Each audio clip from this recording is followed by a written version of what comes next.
En abril de este año, el presidente Biden anunció el fin de lo que en muchos sectores de la sociedad estadounidense se ha denominado la guerra más larga en la historia de los Estados Unidos.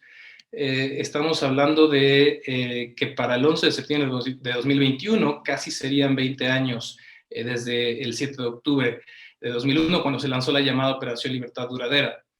Y que consistió principalmente en ataques aéreos en contra de fuerzas de Al-Qaeda y el Talibán. Por cierto, 12 días después llegaría la primera ola de fuerzas convencionales a territorio afgano. Pero efectivamente, ¿cómo llegamos al fin de la guerra más larga de Estados Unidos? ¿Cómo llega Estados Unidos a este fin? Específicamente se trata de una estrategia para ponerle fin al término de la presencia militar en Afganistán o lo que comúnmente se ha llamado la afganización del conflicto, ¿no? Y en este sentido, por una parte, se trata de una salida política a la guerra, lo que implicó alcanzar un acuerdo con los talibanes, un acuerdo que, dicho sea de paso, se firmó durante la administración de Donald Trump el año pasado, en febrero de 2020. Y por otra parte, se trata del retiro acelerado y definitivo de tropas estadounidenses para finales del 31 de agosto del año en curso, con miras a que para el 11 de septiembre esté todo finalizado en un simbolismo que traería mucho impacto para la sociedad estadounidense. Cabe mencionar que esto no ha sido algo sumamente difícil, particularmente difícil de realizar. Para poner en perspectiva este plan de retiro, sería necesario analizar un poquito cómo ha ido la tendencia descendente de las tropas estadounidenses en Afganistán. Si tenemos en consideración que para abril de este año, que fue cuando hizo Joe Biden el anuncio, había un remanente de 2.500 efectivos, de los 100.000, perdón, de los 10.000 que habría para el final de la administración Obama en 2016, y los 100.000 elementos, 150.000 elementos si contamos a los elementos de la OTAN, que en agosto de 2010 alcanzaban su máximo histórico y que se conoció comúnmente como The Surge.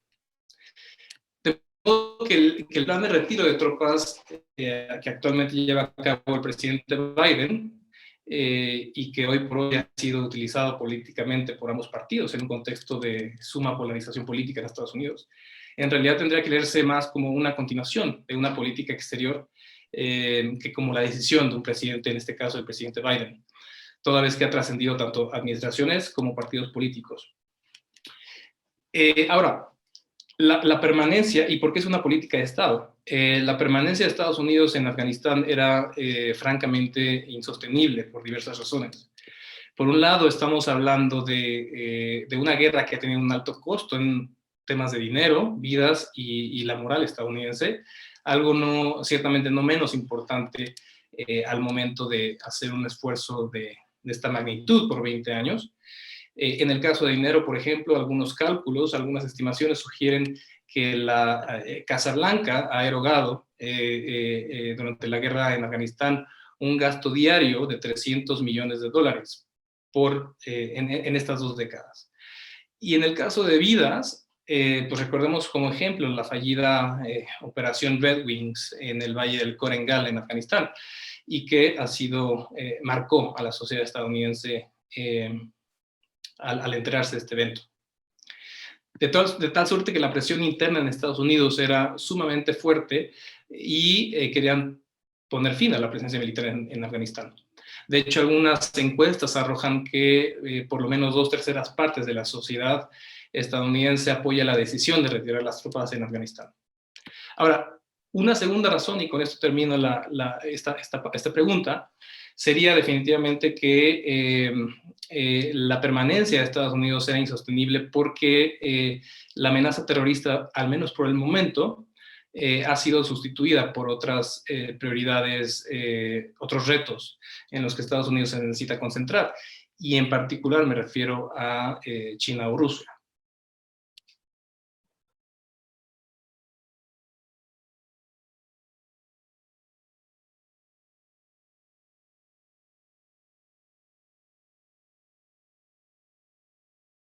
En un inicio estaría inclinado a pensar que hay intereses compartidos para que Afganistán goce de un mínimo de gobernabilidad de aquí en adelante, independientemente de que el Estado afgano sea encabezado por la cúpula talibán.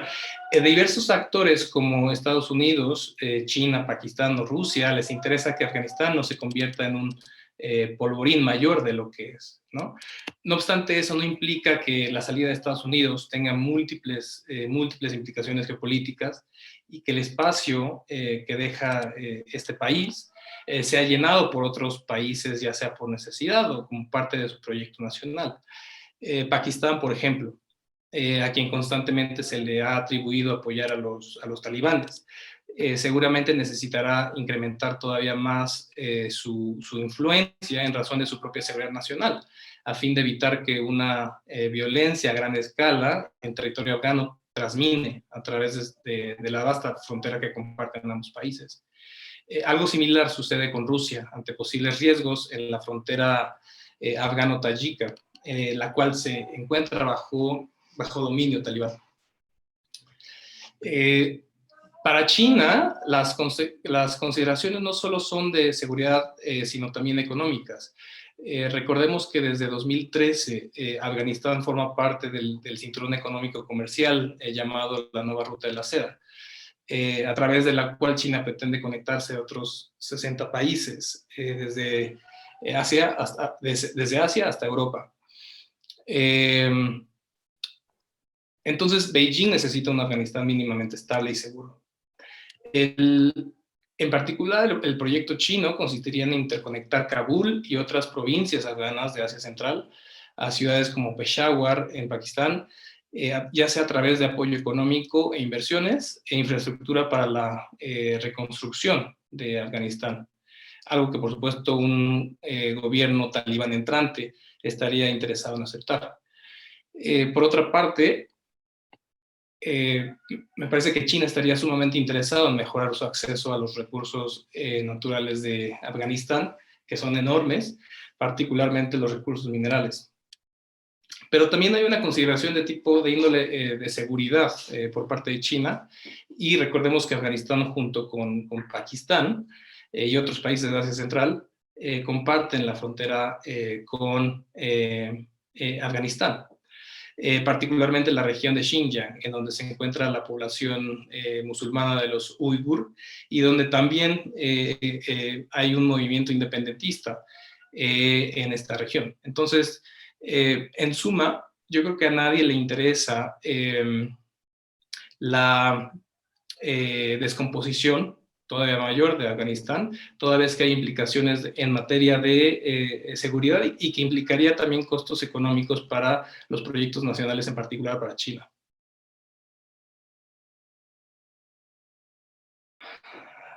Sin duda es un caso de estudio que deja múltiples lecciones y de distinta naturaleza. Ahora, considero que es importante señalar que la estrategia de Estados Unidos en Afganistán tenía por objetivo evitar que este país volviera a ser santuario para alguna organización terrorista, ya sea Al-Qaeda o más recientemente Daesh.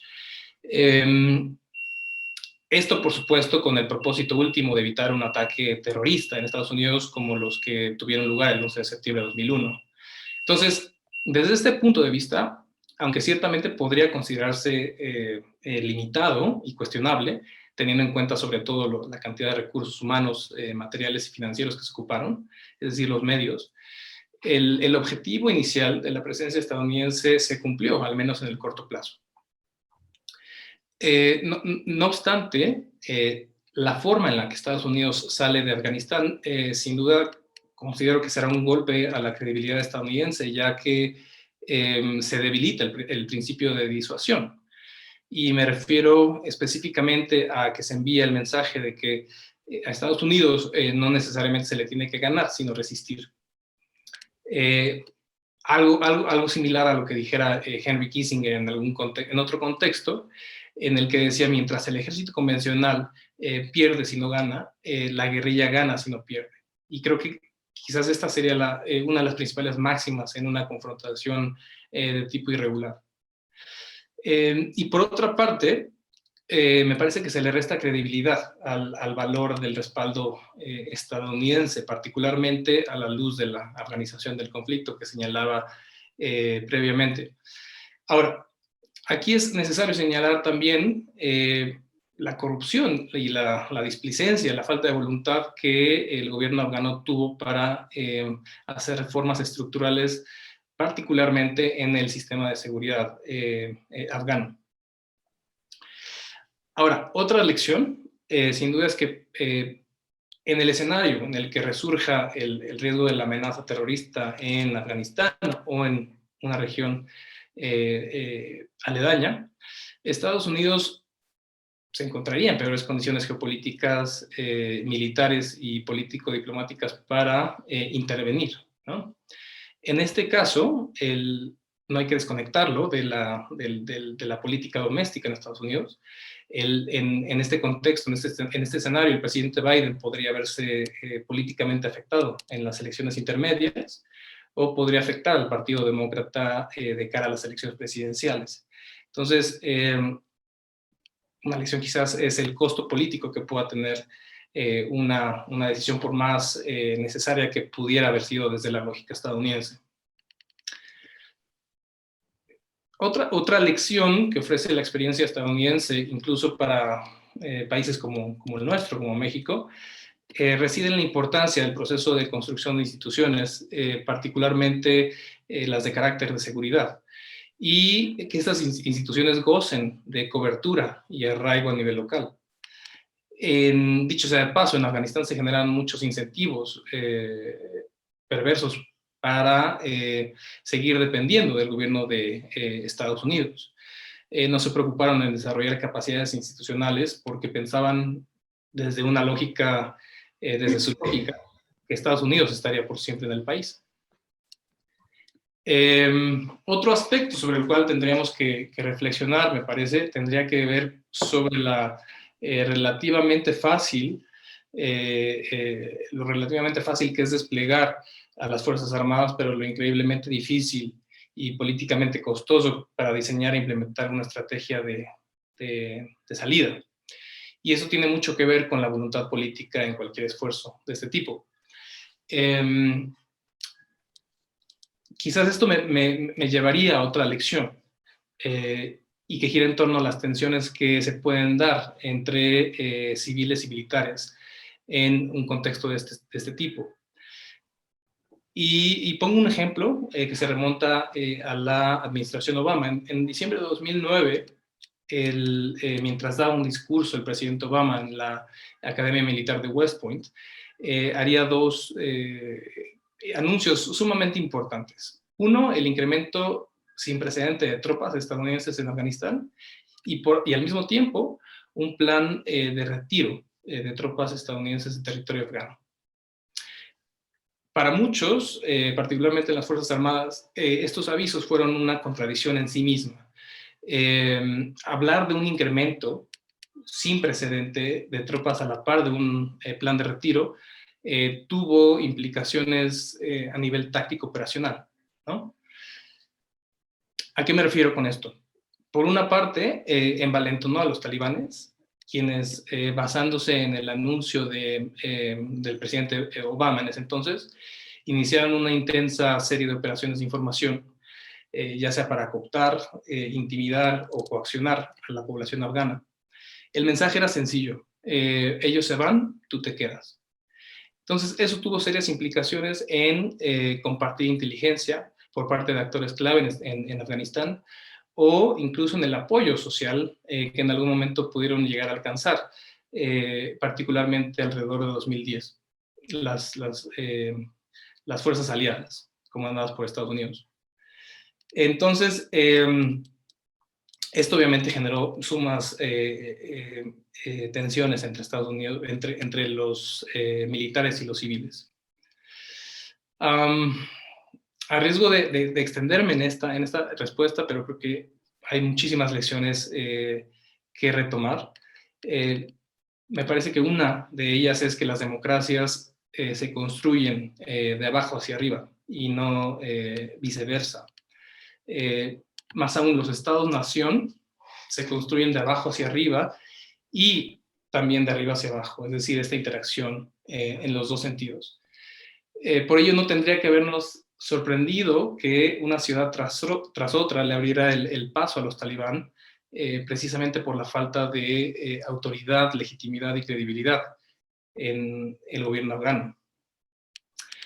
Entonces,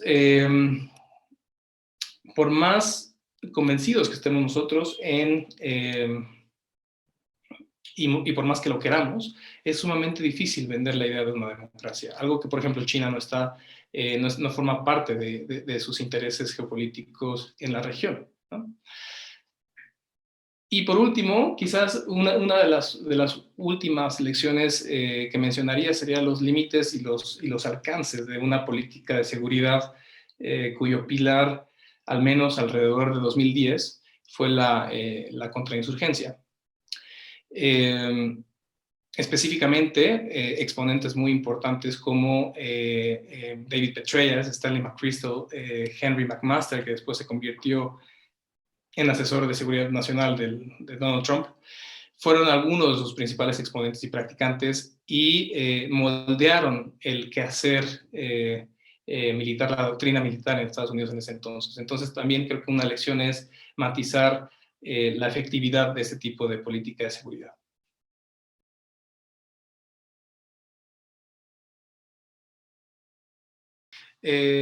Sin duda creo que fue un fallo en el ciclo de inteligencia. Ahora, como sabemos, la inteligencia se compone de distintas fases y una de ellas es la explotación, es decir, el uso que se le da a esos análisis, a esas recomendaciones.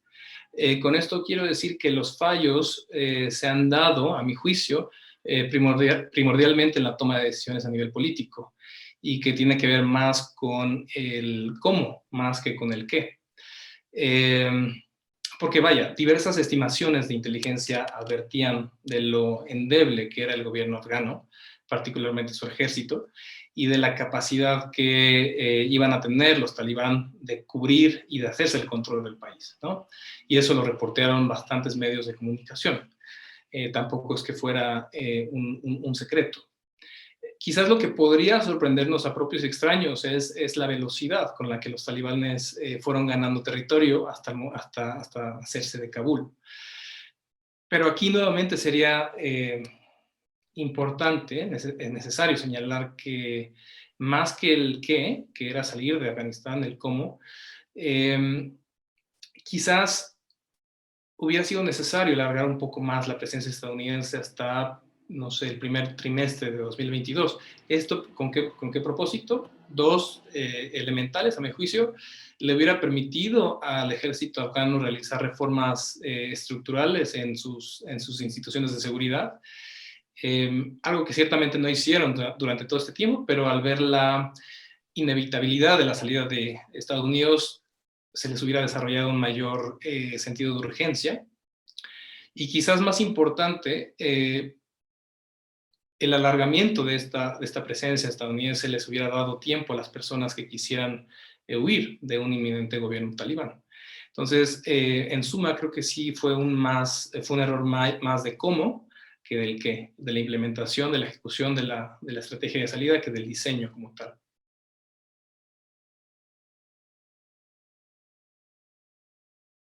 Y me parece que ayer hubo una reunión en Doha en donde participaron todas las partes involucradas, Estados Unidos, China, Rusia, Pakistán, Afganistán, tanto la autoridad saliente como los talibanes. Entonces será interesante conocer los trascendidos de esta reunión. Ahora, lo que se desea, por supuesto, es que con estas discusiones y con las que vayan a haber en el futuro, se restaure el camino a un arreglo negociado del conflicto. Obviamente ese es el escenario idóneo. Lo que no hay duda es que una solución pacífica entre afganos es necesarísima, ¿no? Y podría garantizar, sería la única forma como se podría garantizar una transición mínimamente ordenada. ¿Y por qué menciono esto? Porque fue algo que no sucedió durante la firma del Tratado de Doha en 2020, en donde el propio gobierno de Afganistán no quiso participar. Algo que en retrospectiva, lo ha dejado en una seria desventaja para las negociaciones futuras que se pudieran llevar a cabo entre las partes. Entonces, hoy por hoy, sinceramente, el contexto favorece al talibán, ¿no? Y que el leverage le permita avanzar en sus intereses a los talibanes. Ahora sí que viene muy a cuento esta frase de que no puedes razonar con un tigre cuando tu cabeza está en sus fauces. Y creo que la cabeza del gobierno afgano está prácticamente en las fauces del talibán. Y por ello será eh, muy difícil que la transición no implique el común acuerdo de las partes.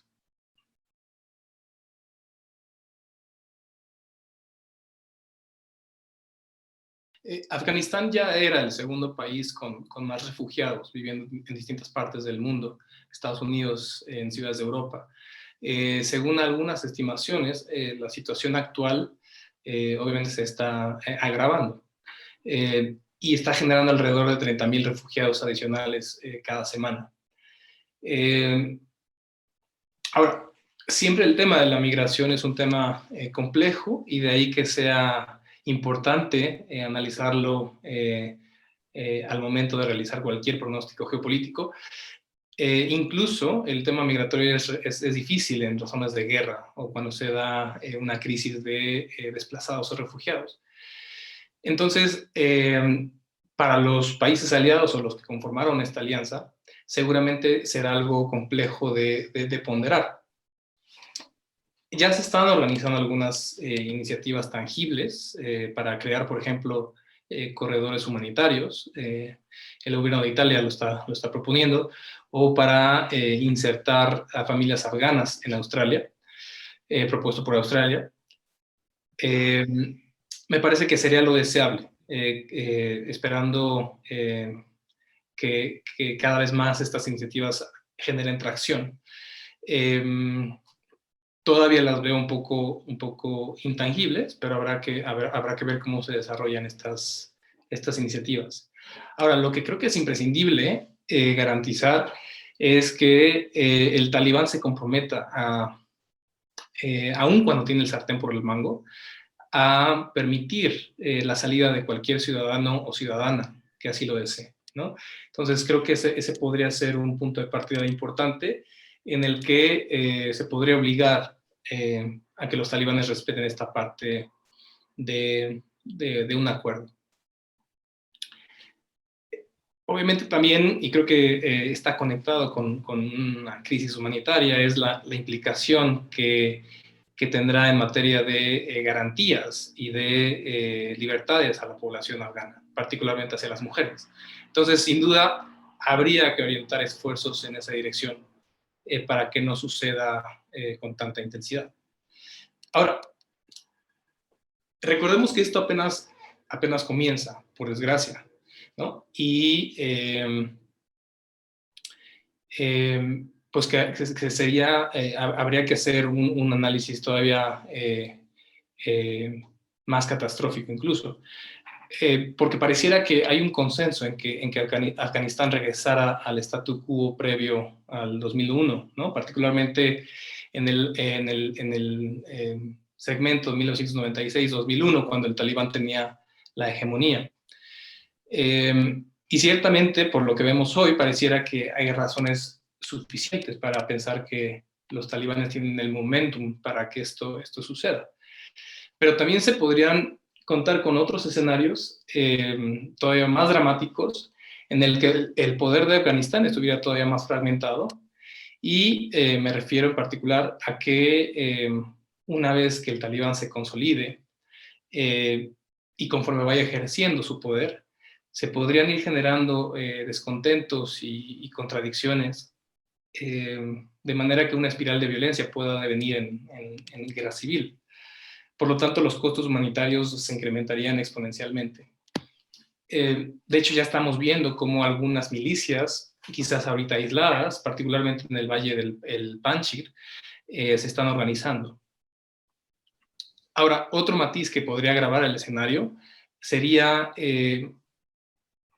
pues la supuesta cohesión del talibán como una entidad monolítica. Me parece difícil que los liderazgos gocen de total disciplina al interior de la cúpula. Al final, muchos de los mandos medios pueden tener formas diferentes de ejercer el poder a nivel local, formas distintas de hacer uso de la fuerza. También cuentan con redes informales de liderazgos y de conexiones. Conexiones internacionales y ciertamente tienen sus propias agendas y ambiciones. Entonces, posiblemente lo que hemos visto ahorita no sea, sea el inicio de algo que podría convertirse en algo más serio y que obviamente la comunidad internacional tendría que estar tomando decisiones en torno a ello.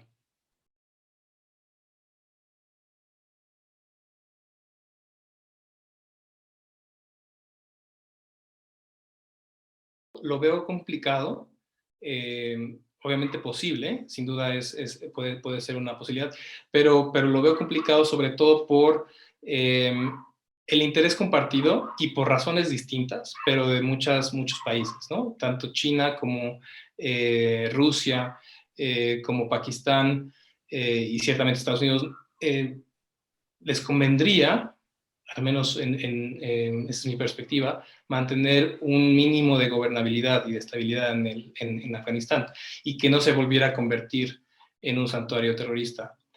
Pero el riesgo sin duda es latente, porque de nuevo, el sentido de agencia que puedan desarrollar los talibanes, la capacidad de maniobra que pueda desarrollar el régimen talibán, pues obviamente le permitió en el pasado albergar a Al Qaeda y no es descartable que pueda permitirle albergar a otra organización terrorista siempre y cuando pues les pague y les ofrezcan beneficios que vayan acorde a su propio proyecto nacional.